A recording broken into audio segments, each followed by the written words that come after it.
Hi. അപ്പം ഞാൻ ഒരു 2 ചുവട് നമ്മുടെ തണ്ണിമത്തൻ നട്ടിട്ടുണ്ടായിരുന്നേ. അപ്പോൾ നമ്മൾ പച്ച കളറുള്ള കുഞ്ഞിതില്ലേ, അതാണ് നട്ടത്. വിത്ത് വാങ്ങിയിട്ട് നട്ടതായിരുന്നേ. പക്ഷെ ഇപ്പം നോക്കിയപ്പോൾ അതിൽ തണ്ടൊക്കെ വാടി നിൽക്കുന്നു. അത് കുഞ്ഞിതാണ്, ഒരുപാടൊന്നും വലിപ്പം വെച്ചിട്ടില്ലേ. അപ്പം ഞാൻ വിചാരിച്ചത് ആയിട്ടില്ല എന്നാണ് വിചാരിച്ചത്. പക്ഷെ ഇപ്പം നോക്കുമ്പോൾ അതിൽ തണ്ടൊക്കെ ഉണങ്ങി അതിൻ്റെ അടിഭാഗം നല്ലോണം മൂത്ത് കഴിയുമ്പോൾ അതിൻ്റെ അടിഭാഗത്ത് ചെറിയൊരു മഞ്ഞ കളർ വരുന്നില്ല, അതൊക്കെ വന്നിട്ടുണ്ട്. അത് നമുക്കൊന്ന് പറിച്ചിട്ട് മുറിച്ച് നോക്കാവേ. കണ്ടില്ലേ, അവിടെ ഇവിടെയായിട്ട് നമ്മുടെ ഓരോന്ന് കുഞ്ഞി തണ്ണിമത്തൻ. ഒത്തിരി വലിപ്പമൊന്നുമില്ല കേട്ടോ, നമ്മൾ കടയിലെ പോലെ അങ്ങനെ വലിയ വലിപ്പമോ സൗന്ദര്യമോ അങ്ങനെയൊന്നും ഇല്ല. അത്യാവശ്യം അത് ചെറിയ ടൈപ്പാണ് കേട്ടോ. ഇപ്പോൾ തണ്ണിമത്തൻ തന്നെ പല ടൈപ്പുണ്ട്. പച്ചയുണ്ട്, അതുപോലെ ഇളം പച്ചയുണ്ട്, മഞ്ഞ കളറുള്ള, അത് ചെറുതാണെങ്കിലും വലുതാണ്, ഓരോ ടൈപ്പില്ലേ.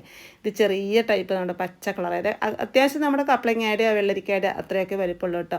എന്താണെന്ന് വെച്ചാൽ നമ്മൾ മത്ത നടുന്നതുപോലെയും കുമ്പളം നടുന്നതുപോലെയും വെള്ളരി നടുന്നതുപോലെയും ഒക്കെ നട്ട് നമുക്ക് പിടിപ്പിക്കാവുന്നേ ഉള്ളൂ ഈ ഒരു തണ്ണിമത്തനും. പക്ഷേ എല്ലാവരും നമ്മുടെ മുറ്റത്തൊക്കെ പിടിച്ച് കിട്ടുമോ എന്നൊക്കെയുള്ള സംശയം കൊണ്ട് ആരും നടാത്താണല്ലേ.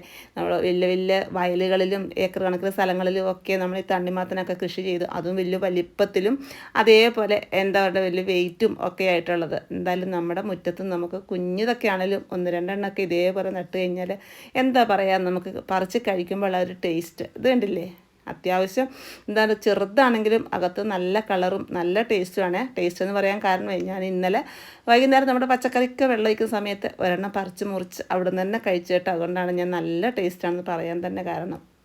അപ്പോൾ അപ്പോൾ നമുക്കേ നമ്മുടെ മുറ്റത്ത് തന്നെ നമ്മൾ ഇതുപോലെ നട്ട് വളർത്തി പറിച്ചെടുത്ത് അത് നല്ല വിളഞ്ഞതല്ലേ, അപ്പോൾ നമുക്ക് ഇതിൻ്റെ തന്നെ വിത്ത് എടുത്ത് വെച്ചിട്ട് നമുക്ക് ഇനിയും നട്ടു കൊടുക്കുകയും ചെയ്യാമല്ലോ.